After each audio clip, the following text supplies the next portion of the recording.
Ikaw ay Diyos na buhay at Diyos na makapangyarihan. At inaabot mo kami sa iba't ibang mga kaparaanan.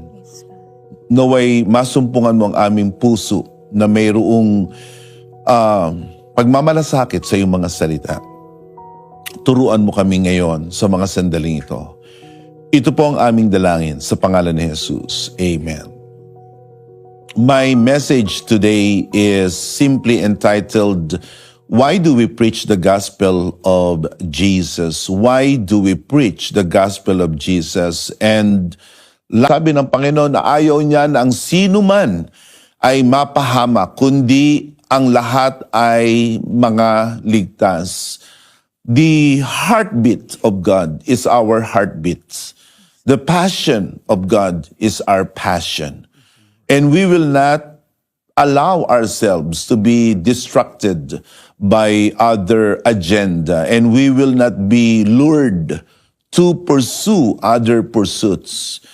Heaven's agenda is our agenda. Heaven's passion is our passion. At ito ang gusto ng Diyos, na ipangaral lagi ang ebanghelyo ng ating Panginoong Hesus, sapagkat ang ebanghelyo ng Panginoon ay ang mensahe na mula sa langit. Ito lamang ang mensahe na gustong iparating ng ating Panginoon sa ating kapanahunan. At kahit noon pa ay ito na ang mensahe na gustong iparating ng Panginoon. You see, our God is not only the God who creates.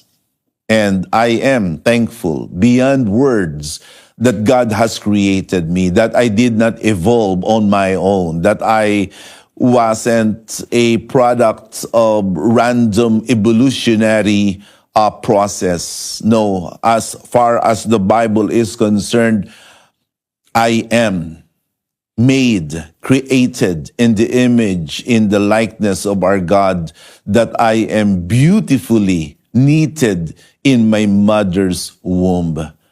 And so, God is our creator, but more than that, God is our Savior. Amen. Alam nyo, ang Diyos, mga kaibigan, kung hindi niya kayang magligtas, ay hindi siya tunay na Diyos. Kung hindi niya kayang isalba ang kanyang mga nilikha, ay hindi siya tunay na Diyos. Subalit, ang ating Diyos ay tunay at nag-iisang tunay na makapangyarihang Diyos, sapagkat siya lamang ang kayang magligtas sa atin. Only God is true. Only God can save us. And thank God, God saves. And He has sent His Son Jesus in order to save mankind from the evil that we couldn't save ourselves from. And only Christ Jesus has done so. And this is the message of Oras ng Katotohanan, this program. Our message is about the gospel of the Lord Jesus Christ. At ang pangangaral ng ebanghelyo ng ating Panginoon ay isang gawain na karapat-dapat na ating gawin, anuman ang mangyari. And I praise God because this was the very work that was established firmly in our culture, no less than by our late and beloved Apostle Arsenio T. Ferriol, sapagkat siya bilang isang tunay na apostol ay inutusan ng Panginoon. Kasama siya doon sa utos na humayo at gawing alagad ang mga bansa. Turuan silang ganapin ng lahat ng aking ipinag-uutos, at narito ako isa sa inyong palagi hanggang sa wakas. I thank God because our beloved Apostle Arsenio Ferriol was obedient to the call of Jesus to preach the gospel. But for the purpose of enlightening you about the need to preach the gospel, I'd like to share to you this message entitled, Why Do We Preach the Gospel of Jesus? 3 practical reasons. Number 1, it is the platform in which people receive Jesus. It is the platform in which people receive Jesus. In the book of Romans, in chapter 10, in verse 14 to 15, how then will they call on him in whom they have not believed? And how are they to believe in him of whom they have never heard? And how are they to hear without someone preaching? Paano sila magsisisampalataya kung wala silang napapakinggan? Kaya narito ang unang kahalagahan kung bakit dapat ipangaral ang Ebanghelyo ng Panginoon upang ang mga tao ay makapakinig. We must understand that the gospel of Jesus Christ, first of all, is a message that is meant to be understood by our being. The gospel is not a mere work of art that our eyes should only behold. The gospel of Jesus Christ isn't just a music that our ears should only hear. But the gospel of the Lord Jesus Christ is a message that must be understood, processed, and believed, hopefully, by those who will hear it. This is the reason why God, first and foremostly, sent the gospel to the lips of those whom He has sent. Mahalaga na may mga ngaral ng Ebanghelyo upang sa gayon ang mga tao ay makapanampalataya. Amen. Muli, sinasabi ng talata na ating binasa sa versikulo 14, paano nga silang magsisitawag doon sa hindi nila sinasampalatayanan? Paano sila magsisisampalataya sa Kanya na hindi nila napapakinggan? At paano sila makakikinig na walang mga ngaral? Kaya makikita natin dito na mahalaga na may mapakinggan. Amen. Hindi lang may makita, hindi lamang merong madama, kundi kailangan ay mayroon silang mapakinggan. At ang pakikinig ng Ebanghelyo ng Panginoon ay kailangan na ito ay mapagpasyahan. And so, the salvation of people must be coursed through the platform of preaching the gospel. You do not dream and then you get saved. You do not have some kind of a out of this world experience and then you get saved. You do not have an out of body experience and then you get saved. The only way for people to hear the true gospel of Jesus Christ is when they hear the gospel preached by the sent ones of God. In verse 15 of Romans chapter 10, how are they to preach unless they are sent? This is one of the most restrictive and limiting verse, at least in the book of Romans. What I meant by that is this: not anyone could just stand and preach. Not anyone could just say, I would like to preach. Preaching is good. Speaking in behalf of God is good if you are sent, if you are commissioned. Ito ang maliwanag na sinasabi ng banal na kasulatan, na bago ka makapangaral, bago ang isa ay makapahayag ng salita ng Diyos, kailangan na siya ay suguin. This has always been the approach of God. You must be sent first so that you can preach. In the book of John chapter 3, in verse 34, it says there, for those whom God has sent, speaks or utters the Word of God. Kung sino raw ang sinusugo ng Diyos, kung sino ang inuutusan ng Panginoon, siya lamang ang makapagsasalita ng salita ng Diyos. Mula sa lumang mga panahon noon hanggang sa ngayon. You cannot just stand and claim, I'm going to preach the gospel. It is not something that you can arbitrarily claim or possess. You have to be sent. And if you are sent, you ought to speak the word of God. And this is the reason why we speak. Because God has called me. God has called the church. From the beginning of the church age, God has been calling people to preach His words. And it is in the platform of preaching the Word of God, people are saved. Kaya ito po ang layunin. Bakit kami po ay nangangaral ng Ebanghelyo ng Panginoon? Sa bawat panahon at sa bawat lugar na kung saan ang tao ay makakapakinig ng Ebanghelyo ng Panginoon. Ang PMCC Fourth Watch ay inyong makikita na nangangaral sa mga lansangan, nangangaral sa mga pamilihang bayan, nangangaral sa mga sasakyan, nangangaral kung saan ang tao ay makakapakinig.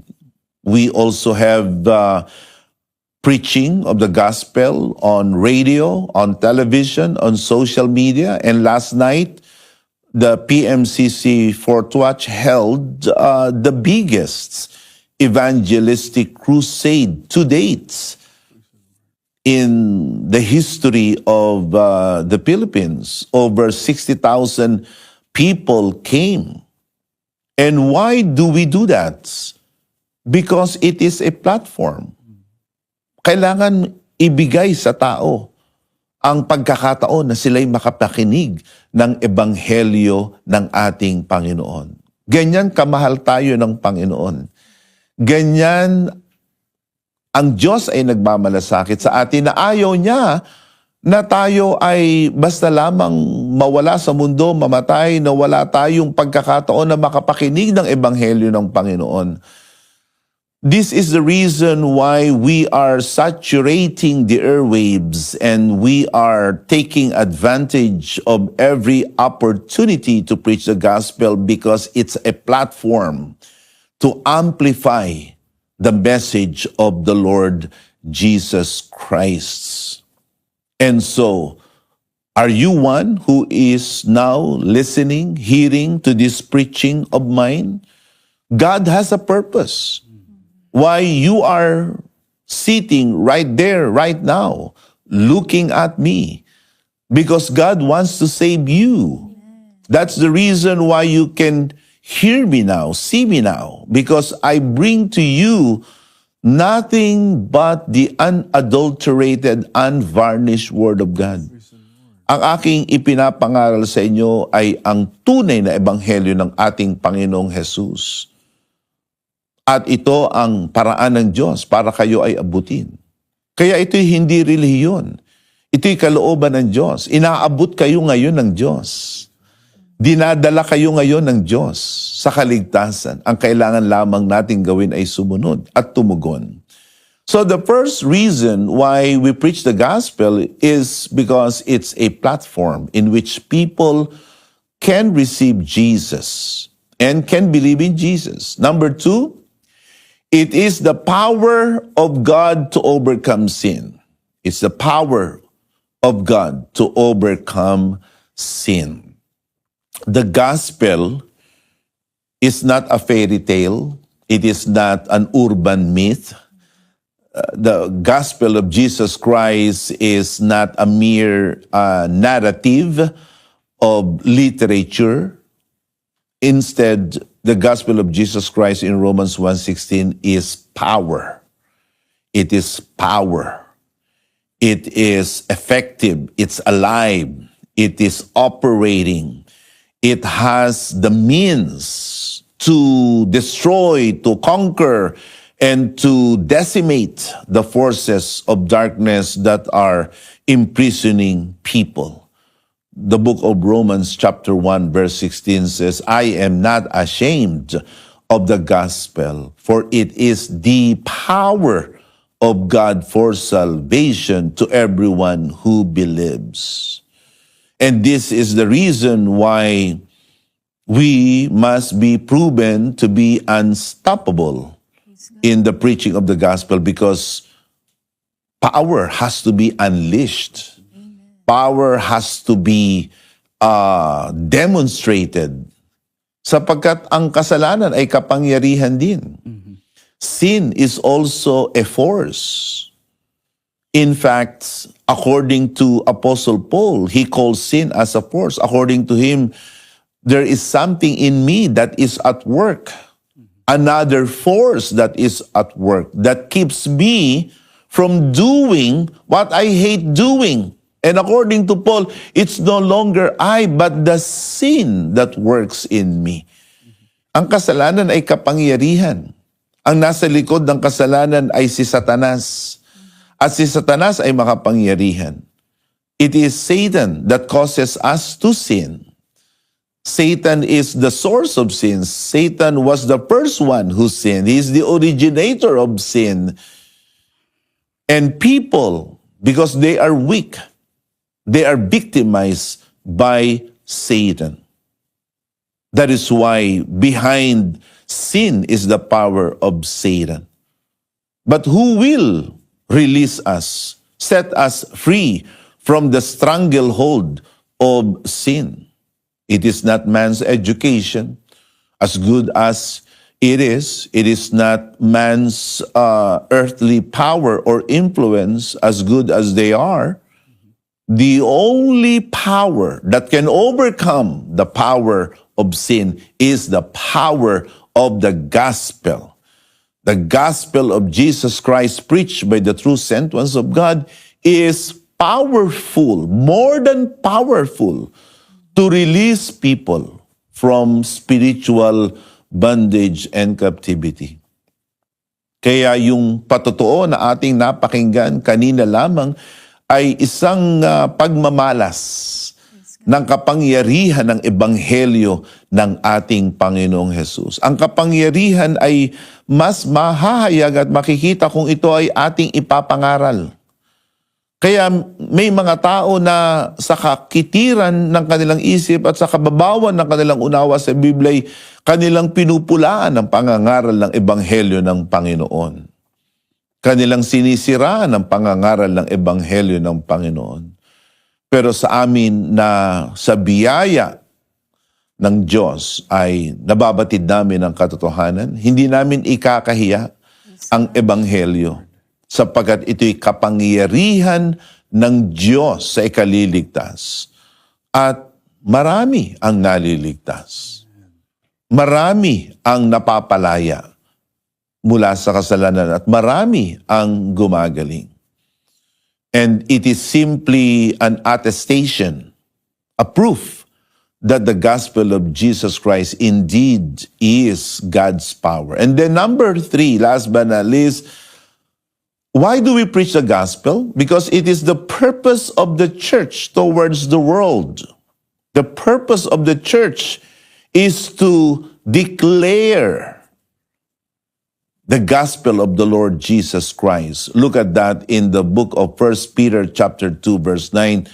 You are a chosen race, a royal priesthood, a holy nation, a people for his own possession, that you may proclaim the excellencies of him who called you out of darkness into his marvelous light. To declare the excellencies of him who called you out of darkness into his marvelous light. Yan ang gawain ng tunay na iglesia ng Panginoon. Ihayag, ipamalas, ipakita ang kagalingan, kahusayan, kapangyarihan ng ebanghelyo ng ating Panginoon. Kaya mula sa pagkakatatag ng tunay na iglesia noon, ang mensahe lamang ng mga tunay na sugo ng Diyos ay walang iba kundi ang ebanghelyo ng ating Panginoong Hesus na namatay at nabuhay na muli sa krus ng Kalbaryo. Purihin ang ating Panginoon. This is our purpose. This is our mandate. In the book of Matthew 28, in verse 19, Jesus Christ said, "Go, therefore, make disciples of all nations, baptize them in the name of the Father, the Son, and the Holy Spirit. To God be the glory. Make disciples of all nations." You make disciples of nations by preaching the gospel, baptizing them in the name of the Father, the Son, and the Holy Spirit. And last night, thousands were baptized at the Quirino Grandstand in Luneta. Libo-libo ang nabautismuhan. Praise God. Hindi sila niloko, hindi sila pinilit, hindi sila samantalahan. And it wasn't only at the Quirino Grandstand where thousands were baptized. All over the houses of worship of the PMCC Portwatch throughout the world, in watch parties, hundreds more were baptized that very day and night that the gospel of Jesus Christ was preached in that crusade. This is why we preach the gospel. This is why we are so committed and invested. Kasi yun ang layunin ng Iglesia ng Panginoon. The Church of Jesus Christ is not meant to do a billion stuff. We are simply called to be the light in our world, to be the very hand and feet of Jesus Christ, to declare the excellencies of Him who called us out of His marvelous light. I praise God, and I honor Him, and I worship Him for the awesome work He did last night at the Home Free Global Crusade at the Quirino Grandstand and all across the world in watch parties. Prayer. Father God, bless these words in our hearts. Continue to bring people closer to You. I entrust every one of us who are now watching this program and those who would like to put their faith in Jesus, save them as well. In the name of Jesus, amen. God bless you all.